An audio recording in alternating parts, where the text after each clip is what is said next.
রমজান মাস আসলে ইফতারি নিয়ে যখন আমার দোকানদার ভাইয়েরা বসে থাকে দোকানের মধ্যে আল্লাহর হুকুমের অপেক্ষার জন্য, তিনজন মানুষ থাকলো অল্প যদি ইফতারি থাকে, পথচারী যদি একজন যায়, আজান দিয়ে দিচ্ছে, আমরা আপনারা কোনো প্রকার চীনা পরিচয় ছাড়াই ডাক দি ভাই।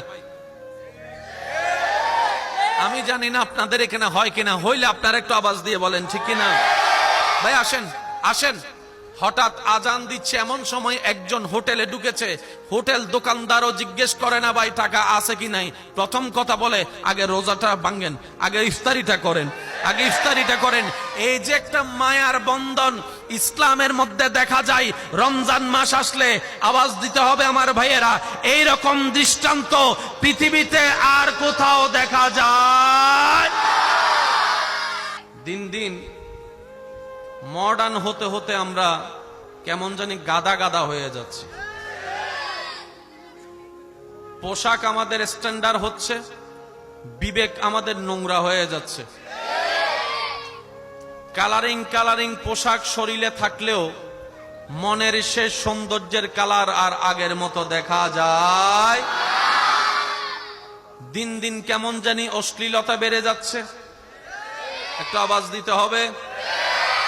হায়া শরম কমে যাচ্ছে, মারামারি বেড়ে যাচ্ছে, খুনাখুনি বেড়ে যাচ্ছে, মামলা বেড়ে যাচ্ছে, কষ্ট বেড়ে যাচ্ছে, আযাব বেড়ে যাচ্ছে, অভাব বেড়ে যাচ্ছে, অশান্তি বেড়ে যাচ্ছে। কথা বলেন। একটা কথা মনে রাখবেন, সূত্রটা খুব সহজ। তারের লাইন যদি কারেন্টের সাথে যুক্ত থাকে, লাইট বাল্ব যদি ঠিক থাকে, তাহলে আলো জ্বলবেই জ্বলবে। কি বলেন আপনারা, ঠিক কিনা? যদি কানেকশন কাটা থাকে, লাইট ঠিক থাকে, আলো জ্বলবে।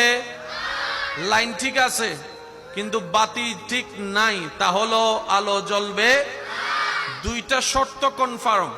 একটা হচ্ছে কানেকশনটা মজবুত থাকতে হবে, দ্বিতীয় নম্বর লাইটটা ঠিক থাকতে হবে। কথা বলেন ঠিক কিনা?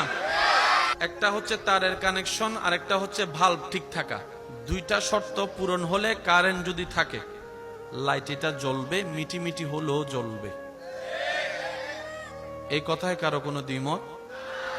এই পৃথিবীতে যত অরাজকতা হচ্ছে, কোনটা করলে কি হবে, আল্লাহ তাআলা নবী রাহমাতুল লিল আলামিনের মাধ্যমে সমস্ত কিছুর সতর্কবাণী উম্মতে মুহাম্মদীকে জানিয়ে দিয়েছেন। কথা বলেন ঠিক কিনা?